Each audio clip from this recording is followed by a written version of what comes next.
Hello everyone, welcome to our channel the English hub.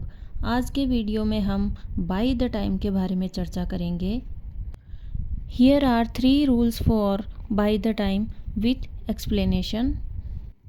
Bye the time का first rule कहता है कि जब फ्यूचर की दो एक्शन के बीच में संबंध को व्यक्त करना चाहते हैं तो हम बाय द टाइम के साथ present indefinite plus future perfect tense का यूज़ करेंगे, जिसमें एक एक्शन दूसरे एक्शन से पहले ख़त्म हो जाएगा।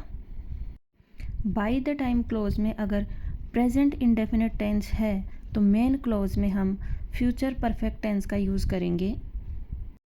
For example, by the time he comes here we the work filling the blanks.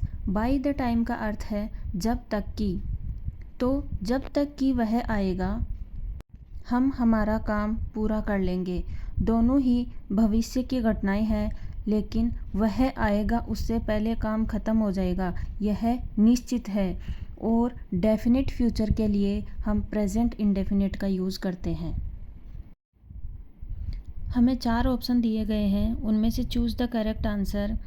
First है विल कंप्लीट, जो कि गलत है क्योंकि will plus base form future simple में आएगी। हैड कंप्लीटेड यह पास्ट की फॉर्म है।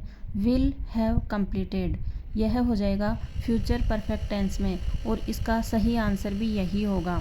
By the time he comes here we the work will have completed, जब तक कि वह यहाँ आएगा हम हमारा काम पूरा कर चुके होंगे। बाय द टाइम का ग्रामर सेकंड रूल कहता है कि आफ्टर बाय द टाइम हम पास्ट इंडेफिनिट टेंस का यूज़ करेंगे, तो मेन क्लोज में पास्ट परफेक्ट टेंस आएगा। एग्जाम्पल है by the time I went there they blank the work. हमारे सामने 4 ऑप्शन हैं और हमें आइडेंटिफाई करना है करेक्ट फॉर्म को। तो past perfect tense is formed using had plus past participle of the verb.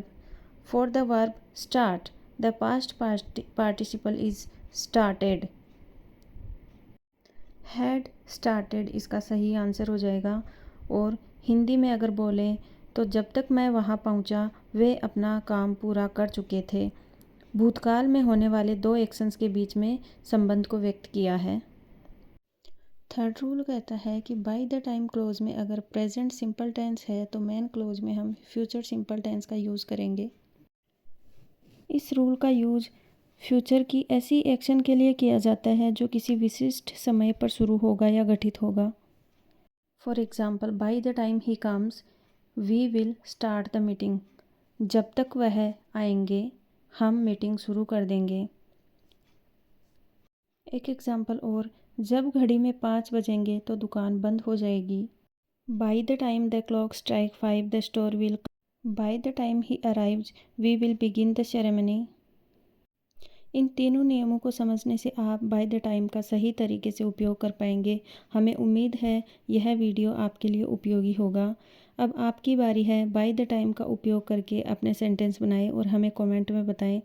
Thank you दोस्तों। अगर आपके पास कोई क्वेश्चन है तो हमें कमेंट में बताएं और हमारे चैनल को सब्सक्राइब करें और नए वीडियो के लिए नोटिफिकेशन प्राप्त करें।